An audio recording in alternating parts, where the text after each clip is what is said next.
Here we can pwede natin palitan yung 1 minus cos x squared kasi para ma-simplify natin siya at magamit natin yung sin x. Kasi yung Pythagorean identity niya is sin squared x. So, papalitan natin siya sin squared x.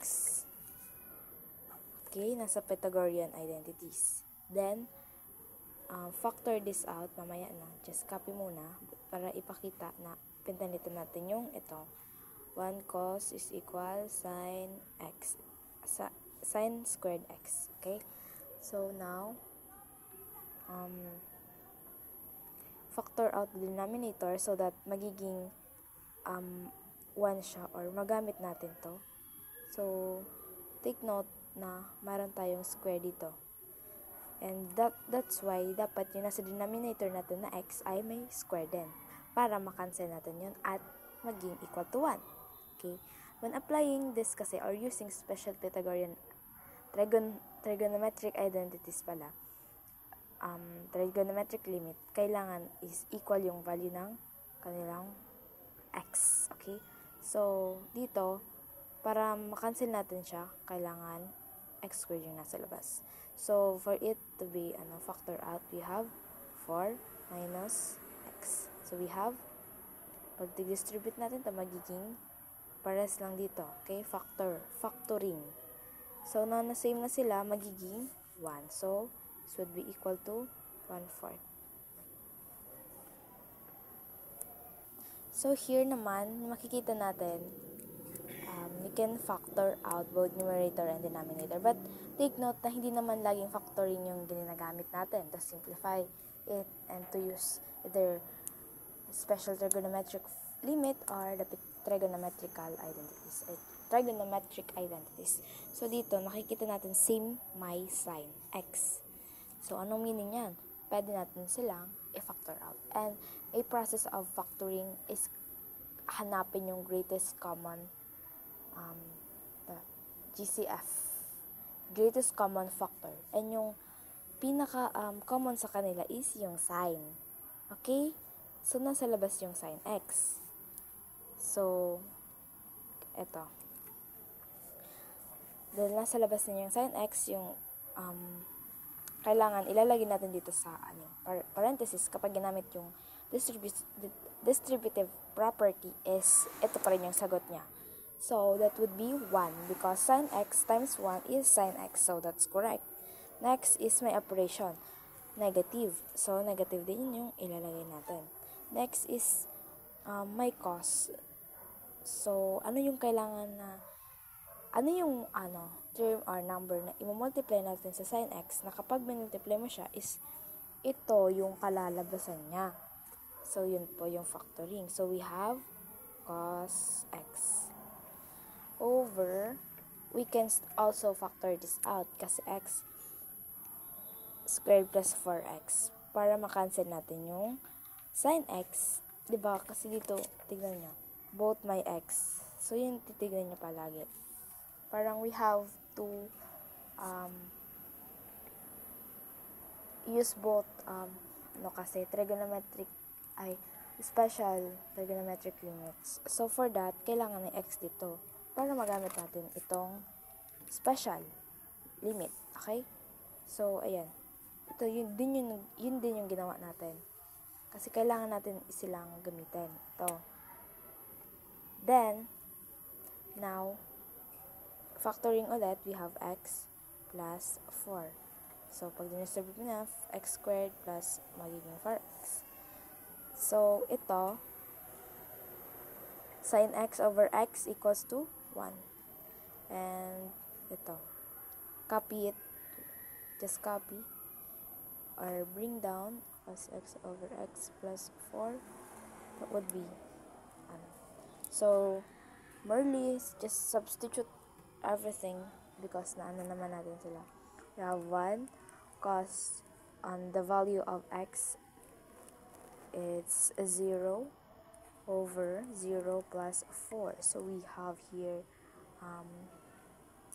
1 and cos 0 is 0. I mean, 0, 1. Cos x is 1. Okay, so 0 plus 4, obviously, it would be 4.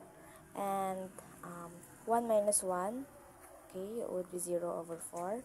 And 0 over 4 is 0. And that would be equal to 0. So the limit of the function of sine x minus sine x times cos x as x approaches 0, I over x squared plus 4x as x approaches 0 is 0. Yan po. Next is this one. The limit of the function of tangent 4x over x secant 4x as x approaches 0. So we all know that secant is not existing in our calculator. So we gotta use the reciprocal identities. So secant x is equals to 1 over cos x. So we gotta use that one. So x, may x po dito. Don't forget that. Then multiply it over cos x. And since may 4 dito, may 4 din po siya.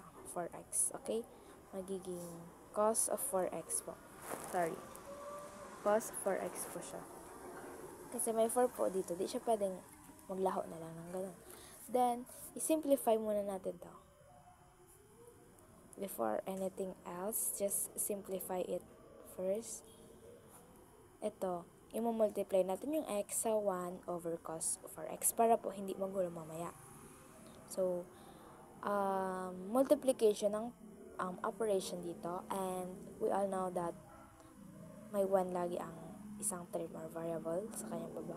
And multiplication, simply just i-multiply lang natin yung numerator to numerator and denominator to denominator. So, x times 1, ito, magiging x.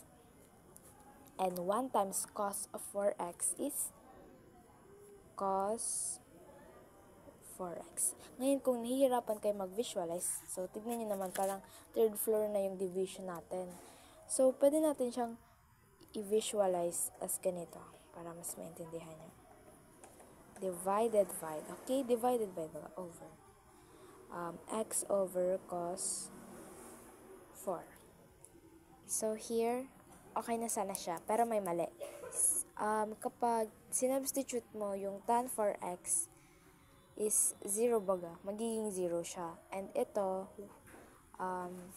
0 over cos 4x is 1.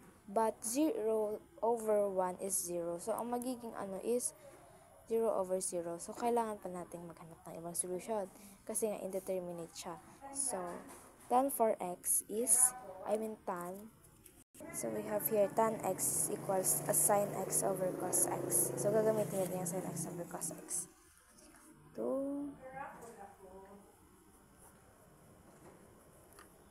Divided with x over cos x. Yan. So, now, we have to get the reciprocal this of x over cos x. So, we have sin x over cos x multiplied. So, magiging multiplication lang siya pag kinuha natin yung reciprocal niya or kapag binaliktad natin. Okay, multiplication.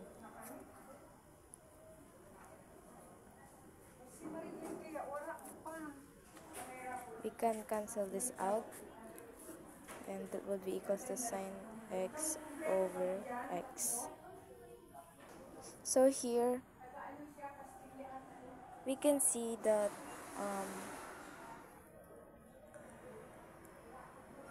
mali pala yung kanina. Nakalimutan natin yung 4. Kanina, ginamit natin yung sin x over cos x. Kailangan may 4 kasi yung tan 4x. Kinuha natin yung quotient identity niya. Kailangan kasama pa rin yung coefficient na 4.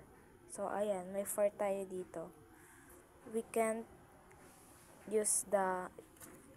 still use the special trigonometric limits kasi may coefficient po siyang kasama. So, yan, we can see, ganito po yung itsura niya. Na-cancel po natin yan. And, so, yun, gagamit tayo ng conjugation multiplied by 1. So, that would be equals to sine 4x multiplied by 4 over 4. For us, makancel to. Ito, para makancel to, kailangan natin ng 4 dito, diba? So, kailangan natin siya i-multiply. So, you use conjugation, which we use 1, pero, 1 pa rin naman yung value niya, pero, yung term na, para mabago to. Okay, so, nakita mo naman, 4 over 4 is 1. Okay? So, we have multiply this one dito, nagiging 4 sine 4x over 4x. So, we cancel out this one is magiging 4 times 1. Kasi nga, magiging 1 siya. So, yung limit natin dito would be 4. Okay, nagets nyo ba? Okay, nag-cancel tayo dito. You can see here. Same na sila. Magiging 1. So, that would be 4 times 1.